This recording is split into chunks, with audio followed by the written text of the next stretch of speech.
और ये सीपीसी है। और ये जो मैं अभी आपको पढ़ाऊंगी ये पूरा का पूरा डीएलओ से ही रिलेटेड है, डीएलएओ से रिलेटेड है। और आप मतलब इसमें मैंने मेनली उसके ऊपर ही फोकस किया है, डीएलएओ के ऊपर। और चलिए, हाँ ठीक। 89 न्यायालय के बाहर विवादों का निपटारा। तो पहला क्या बोलता है कि जहां न्यायालय को यह प्रतीत होता है कि किसी समझौते के ऐसे तत्व विद्यमान हैं जो पक्षकार को स्वीकार हो सकते हैं, वहां न्यायालय समझौते के निबंधन बनाएगा और उन्हें पक्षकारों को उनकी टिकट टिप्पणी के लिए देगा। और पक्षकारों की टिकट टिप्पणी प्राप्त करने के पश्चात न्यायालय असंभव समझौते के निबंधन पुनः तैयार कर सकेगा, उन्हें भेजेगा। कहाँ भेजेगा? तो मध्यस्थम सुलह न्यायिक समझौता, जिसके अंतर्गत लोक अदालतों के माध्यम समझौता भी है या के लिए भी निर्दिष्ट है। और जहाँ कोई विवाद, मध्यस्थम सुलह न्यायिक समझौते जिसके अंतर्गत लोक अदालत के माध्यम से समझौता भी है या बीच बचाव के लिए निर्दिष्ट करेगा। दूसरा, जहां कोई विवाद का मध्यस्थम या सुलह के लिए निर्दिष्ट किया गया है वहां मध्यस्थम और सुलह अधिनियम 1996 का 26 के उपबंध ऐसे लागू होंगे मानो मध्यस्थम या सुलह के लिए कार्यवाही उस अधिनियमों के उपबंधों के अधीन समझौते के लिए निर्दिष्ट की गई थी। खा, लोक अदालत को निर्दिष्ट किया गया है वहां न्यायालय उसे विधिक सेवा प्राधिकरण अधिनियम 1987 का 39 की धारा 20 की उपधारा 1 के उपबंधों के अनुसार लोक अदालत को निर्दिष्ट करेगा। और उस अधिनियम के सभी अन्य उपबंध लोक अदालत को इस प्रकार निर्दिष्ट किए गए विवादों के संबंध में लागू होंगे। न्यायिक समझौते के लिए निर्दिष्ट किया गया है कि वहां न्यायालय उसे किसी उपयुक्त संस्था व्यक्ति को निर्दिष्ट करेगा और ऐसी संस्था या व्यक्ति को लोक अदालत समझा जाएगा तथा विधिक सेवा प्राधिकरण अधिनियम 1987 का 39 के सभी उपबंध ऐसे लागू होंगे मानो वह विवाद लोक अदालत को उस अधिनियम के उपबंधों के अधीन निर्दिष्ट किया गया था। बीच बचाव के लिए निर्दिष्ट किया गया है वहाँ न्यायालय पक्षकारों के बीच समझौता कराएगा और ऐसी प्रक्रिया के अनुसरण करेगा जो विहित की जाए।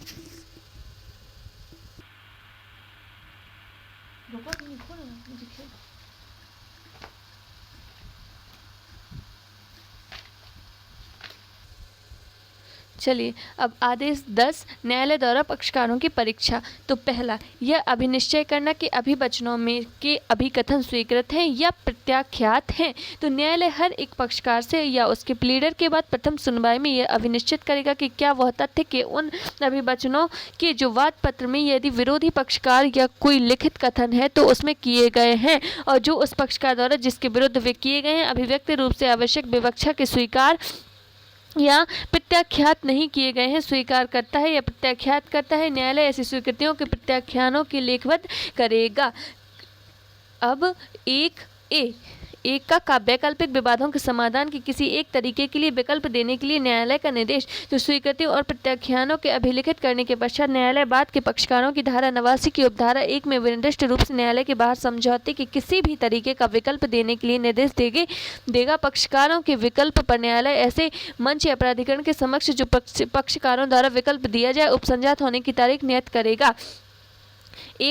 सुलह मंच प्राधिकरण के समक्ष उपसंजात होना, जहां कोई वाद नियम 1 का के अधीन विनिर्दिष्ट किया जाता है कि वहां पक्षकार वाद के सुलह के लिए यह ऐसे मंच या प्राधिकरण के समक्ष उपसंजात होंगे। सुलह के प्रयासों के असफल होने के परिणामस्वरूप न्यायालय के समक्ष उपसंजात होना, जहां कोई वाद नियम 1 के अधीन निर्दिष्ट किया जाता है कि सुलह मंच के प्राधिकरण के पीठासीन अधिकारी को यह समाधान हो जाता है कि मामले की आगे कार्यवाही करना न्याय के हित में उचित नहीं होगा, तो वह न्यायालय के पुनः मामला निर्दिष्ट करेगा और पक्षकारों को उसके द्वारा नियत तारीख के न्यायालय के समक्ष उपसंजात होने का निर्देश देगा। चलिए, अब आदेश 33 निर्धन व्यक्तियों द्वारा वाद। तो पहला, निर्धन व्यक्ति द्वारा वाद संस्थित किए जा सकेंगे। तो निम्नलिखित उपबंधों के अधीन रहते हुए कोई भी वाद निर्धन व्यक्तियों द्वारा संस्थित किए जा सकेंगे। स्पष्टीकरण 1, कोई व्यक्ति निर्धन व्यक्ति तब है जब उसके पास इतना पर्याप्त साधन डिक्री के निष्पादन में कुर्की से छूट प्राप्त संपत्ति और वाद की विषय वस्तु से भिन्न नहीं है और वह ऐसे बाद में वाद पत्र के लिए विधि द्वारा विहित फीस दे सके, अथवा जहाँ ऐसी कोई फीस विहित नहीं है जब वह 1000 रुपये के मूल्य की ऐसी संपत्ति का जो डिक्री के निष्पादन की कुर्की से छूट प्राप्त संपत्ति से और वाद की विषय वस्तु से भिन्न है हकदार नहीं है। स्पष्टीकरण 2, इस प्रश्न के विचार करने में आवेदक निर्धन व्यक्ति है या नहीं, किसी ऐसी संपत्ति के ध्यान में रखा जाएगा जिसको उसने निर्धन के रूप में वाद चलाने की अनुज्ञा के लिए अपना आवेदन प्रस्तुत करने के पश्चात आवेदन का विनिश्चय होने के पूर्व अर्जित किया है। स्पष्टीकरण 3, जहां वादी प्रतिनिधि की हैसियत में वाद लाता है वहां इस प्रश्न की अवधारणा कि वह निर्धन व्यक्ति उन साधनों के प्रति निर्देश से किया जाएगा जो ऐसी हैसियत में उसके पास है। अब एक का बोलता है निर्धन व्यक्तियों के साधनों की जांच। तो इस प्रश्न के हर जांच में कोई व्यक्ति निर्धन व्यक्ति है या नहीं तब तक कि न्यायालय अन्यथा निर्देश ना दे जब तक कि प्रथम बार न्यायालय के मुख्यालय लिपिक वर्गीय अधिकारी द्वारा की जाएगी। न्यायालय ऐसे अधिकारी की रिपोर्ट को अपने निष्कर्ष के रूप में मान सकेगा और न्यायालय उस प्रश्न की जाँच स्वयं कर सकेगा। दूसरा है आवेदन की विषय वस्तु। तो निर्धन व्यक्ति के रूप में वाद लाने की अनुज्ञा के हर आवेदन में वादों के वाद पत्रों के संबंध में अपेक्षित विशिष्टि अंतर्विष्ट होंगे। आवेदन की जंगम स्थावर संपत्ति की अनुसूची और संपत्ति की प्रकलित मूल्य के सहित उससे उपलब्ध होंगी और वह उस रीति के हस्ताक्षरित और सत्यापित होंगी जो अभिवचनों के हस्तांतरण और सत्यापन के लिए विहित है। तीसरा, आवेदन का उपस्थापन। तो इन नियमों में से किसी बात की होते हुए भी आवेदन स्वयं आवेदन द्वारा न्यायालय की उपस्थिति किया जाएगा, किंतु यदि न्यायालय उपसंजात होने की छूट दे दी है तो आवेदन ऐसे प्राधिकृत अभिकर्ता द्वारा उपस्थापित किया जा सकेगा जो आवेदन से संबंधित सभी सारवान प्रश्नों का उत्तर दे सकता हो और उसकी उसी रीति की परीक्षा की जा सकेगी जैसे उस पक्षकार की जाती जिसका प्रतिनिधित्व वह कर रहा है, यदि वह पक्षकार स्वयं उपसंजात हुआ होता। परंतु जहां एक से अधिक वादी हैं वहां यदि आवेदन उन वादियों में से किसी एक द्वारा उपस्थापित किया जाता है तो यह पर्याप्त होगा।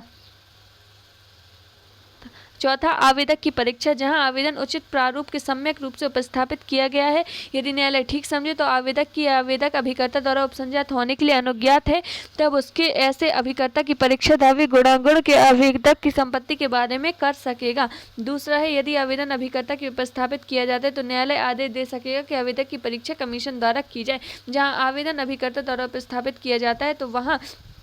यदि न्यायालय ठीक समझे तो वह आदेश दे सकेगा कि आवेदक की परीक्षा कमीशन द्वारा ऐसी रीति से की जाए जैसा अनुपस्थित साक्षी की जा सकती है। पांचवा है, आवेदन का नामंजूर किया जाना। तो निर्धन व्यक्ति के रूप में वाद लाने की अनुज्ञा के आवेदन का न्यायालय वहां नामंजूर कर देगा जहां नियम 2 और 3 विहित रीति में उसकी विरचना नहीं की गई, उपस्थापित नहीं किया गया है, अथवा जहां आवेदक निर्धन व्यक्ति नहीं है, अथवा जहां उसने आवेदन उपस्थापित करने से ठीक पहले 2 मास के भीतर कपटपूर्व या इसलिए कि निर्धन व्यक्ति वाद लाने की अनुज्ञा देने के लिए आवेदन कर सके और किसी संपत्ति का वयन कर दिया है, परंतु यदि आवेदक द्वारा विनिर्मित संपत्ति के मूल्य को हिसाब में लेने पर कोई आवेदक हिसाब के लेने पर भी आवेदक निर्धन व्यक्तियों के रूप में वाद लाने के हकदार हो तो किसी आवेदन का नामंजूर नहीं किया जाएगा, अथवा जहां उसने अभिकथनों से वाद हेतु दर्शित नहीं होता है, अथवा जहां उसने प्रस्थापित वाद की विषय वस्तु के बारे में कोई ऐसा करार किया जिसके अधीन किसी अन्य व्यक्तियों ने ऐसी विषय वस्तु में हित अभिप्राप्त कर लिया है, अथवा जहां आवेदन में आवेदक द्वारा किए गए अभिकथन को यह दर्शित किया होता है कि बात तत्समय प्रवृत्ति किसी विधि द्वारा वर्जित है, अथवा जहां किसी अन्य व्यक्ति के मुकदमेबाजी के वित्त पोषण के लिए उसके साथ करार किया जाता है। अब है छठवां, आवेदक की निर्धनता के बारे में साक्ष्य लेने के लिए दिन की सूचना। जहां न्यायालय को आवेदन के नियम के 5 कथित आधारों में से किसी पर नामंजूर करने के लिए कोई कारण नहीं है तो वहां ऐसे साक्ष्य का जो आवेदक अपनी निर्धनता के सबूत में दे लेने के लिए ऐसे साक्ष्य की सुनवाई के लिए जो उसकी ना साबित करने के लिए दिया जाए दिन नियत करेगा और जिसमें कम से कम पूरे 10 दिन की सूचना विरोधी पक्षकार के सरकारी प्लीडर को दी जाएगी। 7 में है सुनवाई में प्रक्रिया। ऐसे नियत दिन या उसके पश्चात यथाशीघ्र सुविधानुसार न्यायालय दोनों पक्षकारों द्वारा पेश किए गए साक्ष्यों को यदि कोई हो तो परीक्षा करेगा। आवेदक या उसके अभिकर्ता परीक्षा कर सकेगा, उसके साक्ष्य पूर्ण अभिलेख तैयार करेगा। है अब है 1 का उपनियम 1 के अधीन साक्ष्यों की परीक्षा नियम 5 के खंड खा, गा और डा के विनिर्दिष्ट विषयों तक ही सीमित रखी जाएगी, किंतु आवेदक या उसके अभिकर्ता की परीक्षा नियम 5 में विनिर्दिष्ट के विषयों में किसी के संबंध में हो सकेगी। दूसरा है, न्यायालय ऐसा तर्क भी सुनेगा जिसे पक्षकार इस प्रश्न में देना चाहे कि आवेदन के यह ऐसा साक्ष्य के यदि कोई हो जो न्यायालय नियम 6 के अधीन या इस नियम के अधीन लिया हो, देखते ही यह प्रकट है कि आवेदन नियम 5 के विनिर्दिष्ट परिच्छेदों में किसी के अधीन है या नहीं। तीसरा है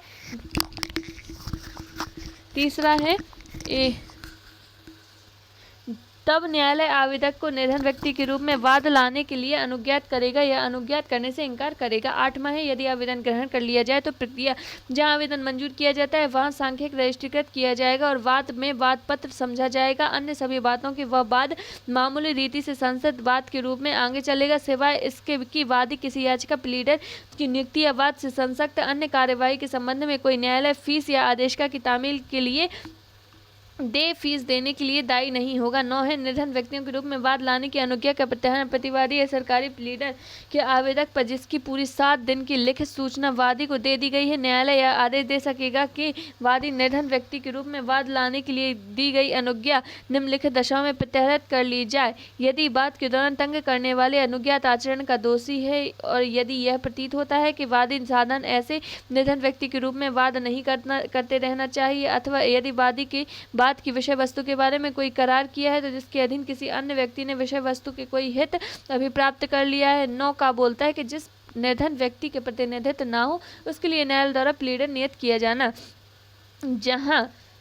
किसी ऐसे व्यक्ति जिसे निर्धन व्यक्ति के रूप में वाद लाने की अनुज्ञा दी गई प्रतिनिधित्व प्लीडर नहीं किया जाता है तो न्यायालय उसे प्लीडर तब तक नियत कर सकेगा जब तक मामले की परिस्थितियों में ऐसा किया जाना अपेक्षित ना हो। उच्च न्यायालय राज्य सरकार के पूर्व अनुमोदन से निम्नलिखित का उपबंध करने के लिए नियम बना सकेगा, अर्थात उपनियम 1 के अधीन नियत किए जाने के वाले प्लीडरों के चयन की रीति। न्यायालय द्वारा ऐसे प्लीडर को दी जाने वाली सुविधाएं कोई अन्य विषय जो उपनियम 1 के उपबंधों को प्रभावी करने के लिए नियमों द्वारा अपेक्षित हो या उपबंधित किया जाए। 10 है, जहां निर्धन व्यक्ति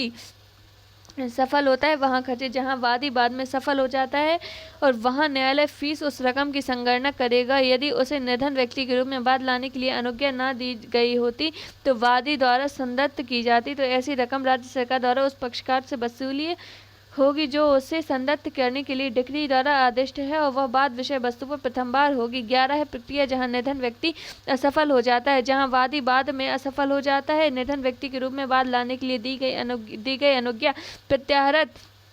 कर ली गई है या जहां वाद का प्रत्याहृत लिया जाता है तो इस कारण से खारिज कर दिया जाता है कि उपसंजात होने के उत्तर देने के लिए प्रतिवादी के नाम से समन की तामील प्रतिवाद के इस बात के परिणाम स्वरूप नहीं हो पाई कि वादी ऐसे तामील के लिए प्रभार्य न्यायालय फीस या डाक महसूल को यदि कोई हो देने में या वाद पत्र के संक्षिप्त कथन की प्रतियां उपस्थापित करने में असफल रहा है, अथवा जब बात की सुनवाई के लिए पुकार हुई हो तो वादी उपसंजात नहीं हुआ, वहां न्यायालय वादी को या वाद में सहवादी के तौर पर जोड़े गए किसी भी व्यक्ति के आदेश देगा और वह ऐसे न्यायालय फीस देगा। यदि वादी निर्धन व्यक्ति के रूप में वाद लाने के अनुज्ञात नहीं किया गया है तो वादी द्वारा की जाती है। 11 का बोलता है, निर्धन व्यक्ति के बाद उपशमन की प्रक्रिया, जहां बाद उपशमन वादी को यह सहवादी के तौर पर जोड़े गए किसी व्यक्ति की मृत्यु के कारण हो जाता है, वह न्यायालय आदेश देगा कि न्यायालय फीसों की वह रकम जो यदि वादी निर्धन व्यक्ति के रूप में वाद लाने के अनुज्ञात नहीं किया गया होता तो वादी द्वारा की जाती मृतवादी की संपदा को राज्य सरकार द्वारा वसूली होगा। 12 है, राज्य सरकारी न्यायालय फीस संदाय के लिए आवेदन कर सकेगा। राज्य सरकार को यह अधिकार होगा कि वह न्यायालय से किसी समय नियम 10(4), 10 नियम 11 या नियम 11 का के अधीन न्यायालय फीस संदाय का आदेश किए जाने के लिए आवेदन करे। 13 है, राज्य सरकार पक्षकार समझा जाना। राज्य सरकार और वाद के किसी भी पक्षकार के बीच नियम 10 और 11 के नियम 11 का नियम 12 के अधीन पैदा होने वाले सभी बातें वाद के पक्षकारों के बीच धारा 47 के अर्थ में पैदा होने वाले प्रश्न समझी जाएंगी। 14 है, न्यायालय फीस रकम की वसूली, जहां नियम 10, 11, 11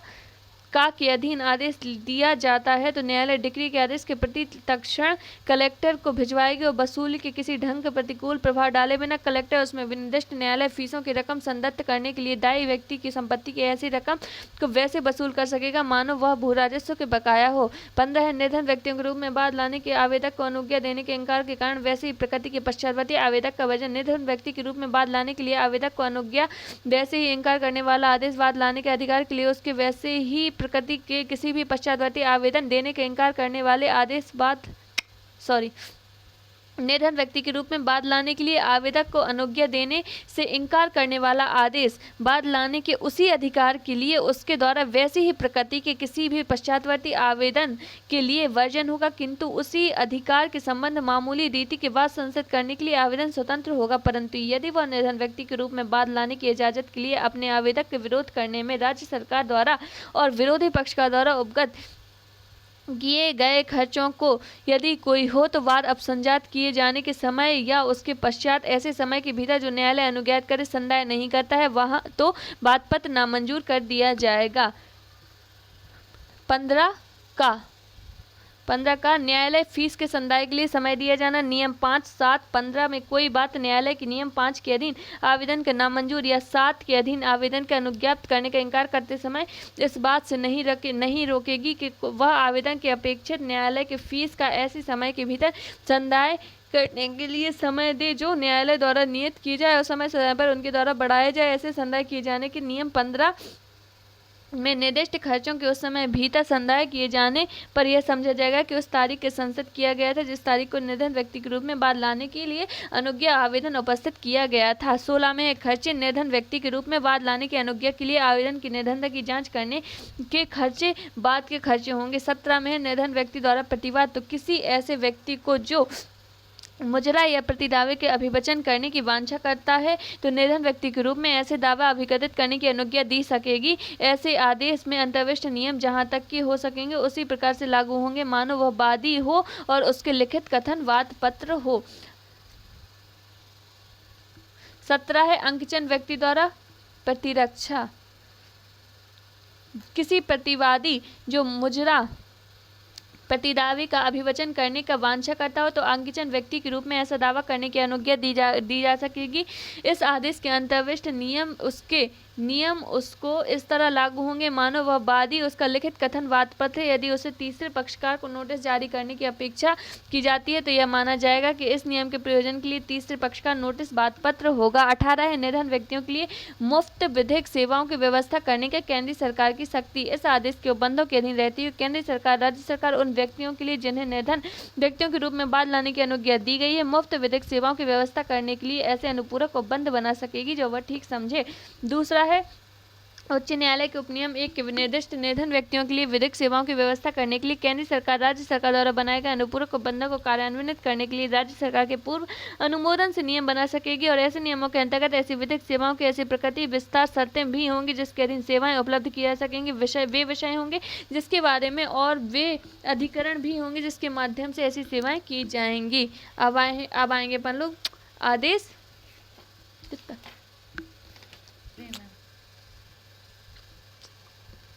आदेश 44 निर्धन व्यक्तियों के द्वारा अपीलें। तो पहला, निर्धन के रूप में कौन अपील कर सकेगा? अपील करने का हकदार कोई भी व्यक्ति जो अपील के ज्ञापन के लिए अपेक्षित फीस देने में असमर्थ है अपील के ज्ञापन के साथ आवेदन उपस्थित कर सकेगा और सभी बातें जिनके अंतर्गत ऐसे आवेदन को उपस्थापित करना भी है उन उपबंधों के जो निर्धन व्यक्तियों द्वारा वादों के संबंध में है वहां तक अधीन रहते हुए जहां तक कि ऐसे उपबंध लागू करने योग्य निर्धन व्यक्ति के रूप में अपील करने के लिए अनुज्ञात किए जा सकेंगे। दूसरा बोलता है न्यायालय फीस के संदाय के लिए समय दिया जाना। जहां आवेदन नियम 1 के अधीन नामंजूर किया जाता है वहां न्यायालय आवेदन नामंजूर करते समय आवेदक को अनुज्ञा दे सकेगा कि वह अपेक्षित न्यायालय फीस ऐसे समय के भीतर जो न्यायालय द्वारा नियत की जाएगी उसके द्वारा समय समय पर बढ़ाया जाए संदत्त करे और ऐसे संदाय कर अपील का ज्ञापन जिसके संबंध में फीस संदेह है बल और प्रभाव होंगे मानो वह फीस का प्रथम बार संदत्त की गई हो। तीसरा है इस प्रश्न के बारे में जांच के आवेदक निर्धन व्यक्ति है या नहीं। जहां नियम 1 में निर्दिष्ट आवेदक उस न्यायालय के किसी डिग्री के अपील की गई और निर्धन व्यक्ति के रूप में बाद लाने की अपील करने के लिए अनुज्ञात किया गया था तो वहां यदि आवेदक ने कथन करते हुए शपथ पत्र दिया है कि वहां उस डिग्री की तारीख की जिसकी अपील की गई है निर्धन व्यक्ति न रहने के परिवर्तित नहीं हुआ हो तो इस प्रश्न के बारे में कि वह निर्धन व्यक्ति है या नहीं कोई अतिरिक्त जांच आवश्यक नहीं होगी। किंतु यदि सरकार प्लीडर प्रत्यार्थी ऐसे शपथ पत्र में किए गए कथन पर विवाद करता है तो पूर्वोक्त प्रश्न की जांच अपील न्यायालय द्वारा अपील न्यायालय के आदेशों के अधीन उस न्यायालय के अधिकारी द्वारा की जाएगी। दूसरा, जहां नियम 1 में निर्दिष्ट आवेदक के बारे में अभिकथन किया जाता है कि डिक्री की तारीख से जिसकी कि वह उस डिक्री की तारीख से जिसकी अपील की गई है निधन व्यक्ति हो गया है उसके बारे में वहाँ इस प्रश्न की जांच में वह निधन व्यक्ति है या नहीं अपील न्यायालय द्वारा अपील न्यायालय के आदेशों के अधीन उसी न्यायालय के अधिकारों द्वारा उस दशा में की जाएगी। अपील न्यायालय के मामले में परिस्थितियों में आवश्यक नहीं समझा कि जांच ऐसे न्यायालय द्वारा की जानी चाहिए जिसके विषय अपील की गई हो। ठीक है, अब है ये पढ़ना। उच्च न्यायालय संशोधन इलाहाबाद आदेश 44 नियम 3 के स्थान पर निम्न नियम प्रतिस्थापित किए जाए हैं। तीसरा, इस बारे में जांच के क्या आवेदक अंगचन व्यक्ति है, तो इसकी जांच के नियम 1 में निर्दिष्ट आवेदक अंगचन व्यक्ति है या नहीं अपील न्यायालय द्वारा अपील न्यायालय के आदेशों के अधीन उस न्यायालय के अधिकारी द्वारा की जाएगी। अपील न्यायालय के बाद परिस्थितियों में आवश्यक नहीं समझता कि जांच उस न्यायालय द्वारा की जानी चाहिए जिसके निर्णय में अपील दाखिल की जाती है, परंतु यदि ऐसे आवेदक को उस न्यायालय की डिक्री की अपील की गई थी तो अंगचन व्यक्ति के रूप में बाद या अपील दाखिल करने की अनुज्ञा दी गई थी, तो इस प्रश्न के बाद में पुनः जांच और वह अंगचन व्यक्ति को यह आवश्यक नहीं होगा कि आवेदक के अभिकथित करते हुए शपथ पत्र दाखिल करता है और वह डिक्री जिससे अपील की गई है कि तिथि के अंगचन व्यक्ति नहीं रह गया है। और यदि सरकार अभिवक्ता प्रत्युत्तर में ऐसे शपथ पत्र किए गए अधिकृत सत्यता पर विवाद करते हैं तो पूर्वोक्त प्रश्न की जांच ऐसे ढंग की जाएगी जैसे कि ऊपर वर्णित है। दिनांक 25/4/1987 से प्रभावशील है।